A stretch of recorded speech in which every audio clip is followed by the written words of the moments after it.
This is the 2023 Chevrolet BOLT EUV, which basically is like a regular BOLT EV, only it looks a little bit swollen. It's also pretty heavy because for its size, it weighs 1.6 tons, so the initial feeling behind the wheel is like you're driving a very heavy hatchback. Prices in Canada start at just over $43,000 for the LT trim level. The Premier, like this one over here, starts at over $46,000. This one here, exactly as tested, is $52,000.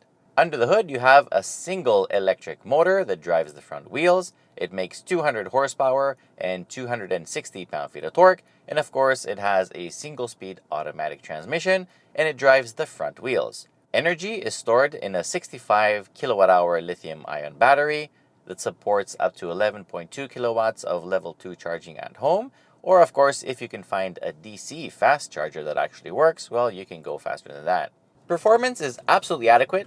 You hammer it and pulling power is great. It's like a lot quicker than it needs to be. Like in a gas equivalent car, this could almost be like a hot hatch. It does have enough power to cause a little bit of torque steer in summer. I'm assuming in winter, when we tried the regular BOLT EV, we had quite a few complaints regarding traction. However, this one, in nice weather, is completely fine. Has lots of grip. No issues whatsoever. Like the power doesn't overwhelm the chassis. There's a little bit of torque steer, but nothing crazy. In the winter, can be completely different. Especially this one is even taller than the regular Bolt that we tried. So, unfortunately, I can't tell you exactly, but I don't know. I'm not expecting a lot. 0 to 100 kilometers an hour comes in 7.9 seconds, so there's proof that it's not a slow car. There is a button right here that enables one-pedal driving, and thankfully, it remembers it. So whatever you set it to, even if you power cycle the car, get out, go whatever, come a week later, it will remember the one-pedal driving setting, and also it does it in reverse, which, for example, an Ioniq 5 doesn't do. So this one, once you set it, you can forget it. It's always on, backwards or forwards, it's there. Now, if you like to coast the car, so if you don't use this, there is a paddle shifter over here for on-demand regen. So as you're, let's say, coasting, you can then press this to cause the one-pedal driving effect. Now, on a good day, the range can go all the way up to 397 kilometers, which is pretty decent and just a little bit shy of the best in the class. However, in winter, a friend that owns one of these has reported to me that the range drops significantly below 300 kilometers, and especially on the highway, it drops really quickly. The regen braking system works pretty well. The brakes themselves work very well if you ever have to touch the brake pedal. The pedal itself feels pretty good, and from 100 kilometers to 0, the car came to a complete stop in 43 meters, which is pretty good. The front suspension is pretty basic with McPherson struts, and at the rear we have a torsion beam, so there's nothing fancy in terms of how the car has been set up. Everything is completely fine except on the highway. Because it has a narrow track, it's only like 1.5 meters, it is slightly unstable, just ever so slightly. The steering is light, so it makes this car very easy to drive and maneuvering. It doesn't provide much feedback, and this light bar on the top for the Super Cruise could potentially annoy people that like grabbing the steering wheel up higher. I mean, you really shouldn't, but it could happen.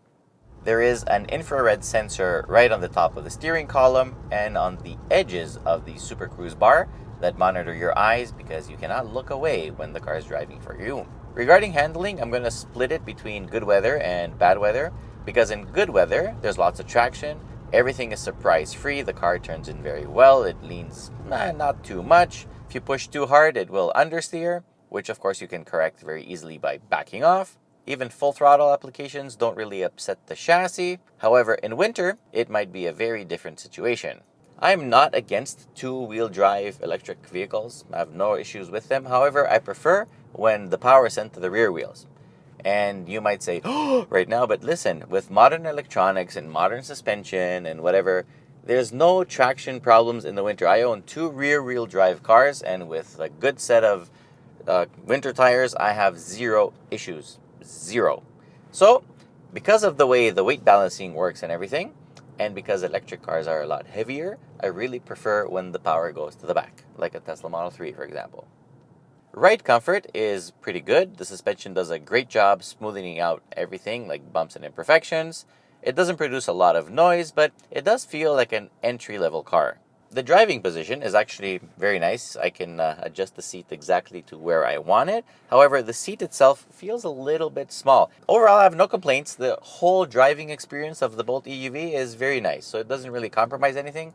The driver's seat is powered, the passenger is manual, and there's no memory seats for the power adjustment. So if you share the car with somebody else, it's going to be a little bit of back and forth on the settings all the time. The interior is very modern and mostly okay materials have been used. Fit and finish is very good. There is no rattling and squeaking and whatever. The door panels in the front are better than in the rear. The big windows provide very good visibility. And of course, you have good cameras, a rear view mirror camera thingy, and of course, blind spot monitors. Roominess up front for a small little car is pretty good. You also have extra storage underneath the console here. You have cup holders, wireless charging, little bins here for stuff. Like, no complaints, really. It's everything is fine. Roominess at the rear is very good. Legroom is impressive. Headroom is fine. However, because the car is quite narrow, I'm not really sure you can squeeze in a third passenger in the middle. The trunk has a manual opening and adjustable floor. It provides 462 liters of maximum capacity, which again, I have no complaints with. It's pretty good for the overall size of the car, making this Bolt EUV a pretty practical car for its size. In terms of technology now and equipment, if you buy one as decked out as this one, of course you get Super Cruise, which is the highlight, because on predetermined mapped roads, this car can basically drive for you. It's pretty cool. All you need to do is press this button over here and then just pay attention, because if you don't pay attention, it will turn off. Once again, keep in mind that this system only works on stretches of road that have been vetted and approved by GM. The infotainment system is very good. It supports wireless Apple CarPlay and Android Auto. So obviously right away when you get in the car, you're going to use that. It has a very nice big screen that makes everything easy to use. And it has a pretty damn good Bose sound system. You have heated and ventilated front seats, heated rear seats, heated steering wheel, a nice panoramic sunroof. It also has Wi-Fi hotspot with the OnStar services, whatever, so you can share internet. Pretty much it has everything you actually really need. The exterior design is very likable. It looks 100% like a Chevy, which people that like domestic cars and GMs will really appreciate. The front end is quite modern with the split headlights, like the daytime running light on the top and the actual headlight on the bottom. The side profile is not anything striking, and especially with these small little 17-inch wheels is not groundbreaking, but it is very likable. The rear end is a bit more cool with these sexy taillights, and this red stripe package adds these little red accents that make it, try to make the atmosphere a bit sportier. I like it a lot. In conclusion, the Bolt EUV is a very likable electric car, especially for electric cars that are very city focused, so it's small, whatever. Very practical, can do lots of things, has good equipment and automatic wipers, automatic lights, and all that jazz. The only problem I have with it is the same problem I have with all the small electric cars, is the price. I mean, $52,000 for this is not very far off a base Tesla Model 3, which is a much better car on every sense, but I don't know. It is what it is. I guess dealers with incentives and discounts will really help this car sell, because it does need that kind of help.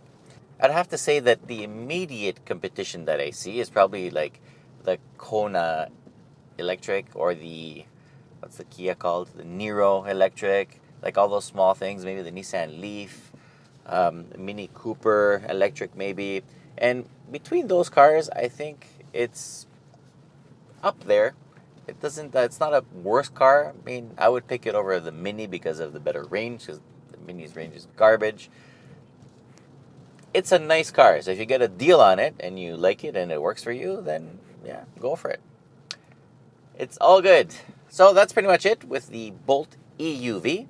The one thing I have to say is I don't understand why they kept the EV, because this one makes so much more sense and it's not a lot more money. So between the Bolt EV and the Bolt EUV, who would ever go for the regular EV? I don't know. Maybe it's size? Whatever. Overall score is 8 out of 10. Hope this video was useful to you. Leave us a comment, a like, subscribe, and most importantly, till next time, be well. Bye-bye. Super Cruise enabled in the 2023 Chevy Bolt EUV. Even in this weather, as you can see, it is doing just fine. No hands at all. How about that? Huh? Perfect.